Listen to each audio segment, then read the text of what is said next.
Hello guys, welcome back our channel. ಇವತ್ತಿನ ವಿಡಿಯೋದಲ್ಲಿ ಈ ರೀತಿ ಇಮೇಜ್ನ ಹೇಗೆ 30 ಸೆಕೆಂಡ್ ಒಳಗೆ ಕ್ರಿಯೇಟ್ ಮಾಡೋದು ಹೆಂಗೆ ಅಂತ ನೋಡೋಣ. ಬನ್ನಿ ಸ್ಟಾರ್ಟ್ ಮಾಡೋಣ. ಫಸ್ಟು ನಿಮ್ಮ ಮೊಬೈಲಲ್ಲಿ ಯಾವುದೇ ಒಂದು ಬ್ರೌಸರ್ನ ಓಪನ್ ಮಾಡ್ಕೊಳ್ಳಿ. ಅಲ್ಲಿ ಬಿಂಗ್ ಇಮೇಜ್ ಕ್ರಿಯೇಟರ್ ಅಂತ ಟೈಪ್ ಮಾಡ್ಕೊಳ್ಳಿ. ಟೈಪ್ ಮಾಡಿದ್ಮೇಲೆ ಅಲ್ಲಿ ಬರೋ ಫಸ್ಟ್ ವೆಬ್ಸೈಟ್ನ ಓಪನ್ ಮಾಡ್ಕೊಳ್ಳಿ. ಅಲ್ಲಿ being image creator from Microsoft designer ಅಂತ ಇರುತ್ತೆ, ಅದನ್ನು ಓಪನ್ ಮಾಡ್ಕೊಳ್ಳಿ. ಓಪನ್ ಮಾಡಿದ ತಕ್ಷಣ ಈ ರೀತಿ ಇಂಟರ್ಫೇಸ್ ಬರುತ್ತೆ. ನೀವು ಫಸ್ಟ್ ಟೈಮ್ ಓಪನ್ ಮಾಡಿದ್ರೆ ನಿಮಗೆ ಲಾಗಿನ್ ಮಾಡೋ ಅವಶ್ಯಕತೆ ಇರುತ್ತೆ, ಸೊ ಲಾಗಿನ್ ಮಾಡ್ಕೊಬಿಡಿ. ನಾನು ಆಲ್ರೆಡಿ ಲಾಗಿನ್ ಮಾಡ್ಕೊಂಡಿದ್ದೀನಿ.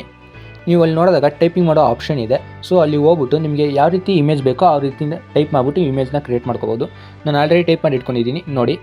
ನೀವು ಟೈಪ್ ಮಾಡಿಬಿಟ್ಟು ಅಲ್ಲಿಗೆ ಜಸ್ಟ್ ಕ್ರಿಯೇಟ್ ಅಂತ ಪ್ರೆಸ್ ಮಾಡಿದ ತಕ್ಷಣ ನಿಮಗೆ ನೀವು ಯಾವ ರೀತಿ ಟೈಪ್ ಮಾಡಿರ್ತೀರೋ ಅದೇ ರೀತಿ ಇಮೇಜು ಕ್ರಿಯೇಟ್ ಆಗಿಬಿಟ್ಟು ಬರುತ್ತೆ. ನೋಡ್ಬೋದು, ಆಲ್ರೆಡಿ 4 ಇಮೇಜ್ ಕ್ರಿಯೇಟ್ ಆಗಿಬಿಟ್ಟು ಬಂದಿದೆ. ನನಗೆ ಇದರಲ್ಲಿ ಯಾವುದೋ ಒಂದು ಇಮೇಜ್ ನಾನು ಸೆಲೆಕ್ಟ್ ಮಾಡ್ಕೋತೀನಿ.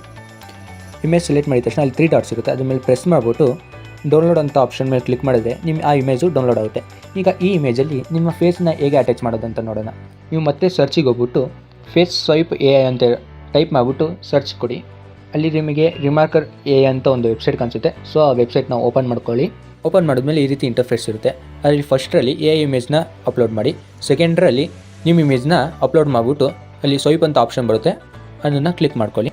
ನೀವು ಕ್ಲಿಕ್ ಮಾಡಿದ ತಕ್ಷಣ ನಿಮ್ಮ ಫೋಟೋ ಜನರೇಟ್ ಆಗೋಕ್ಕೆ ಸ್ಟಾರ್ಟ್ ಆಗುತ್ತೆ. ನೋಡಿ ಫ್ರೆಂಡ್ಸ್, ಇಮೇಜ್ ಆಲ್ರೆಡಿ ಕ್ರಿಯೇಟ್ ಆಗಿದೆ. ನೀವು ಅಪ್ಲೋಡ್ ಮಾಡಿರೋ ಫೇಸ್ ಥರನೇ ಸೇಮ್ ಕ್ರಿಯೇಟ್ ಆಗಿದೆ. ಇದೇ ರೀತಿ ಇನ್ನಷ್ಟು ವೀಡಿಯೋಸ್ ಬೇಕಂದರೆ ನನ್ನ ಚಾನಲ್ನ ಸಬ್ಸ್ಕ್ರೈಬ್ ಮಾಡಿ, ಲೈಕ್ ಮಾಡಿ, ಶೇರ್ ಮಾಡಿ.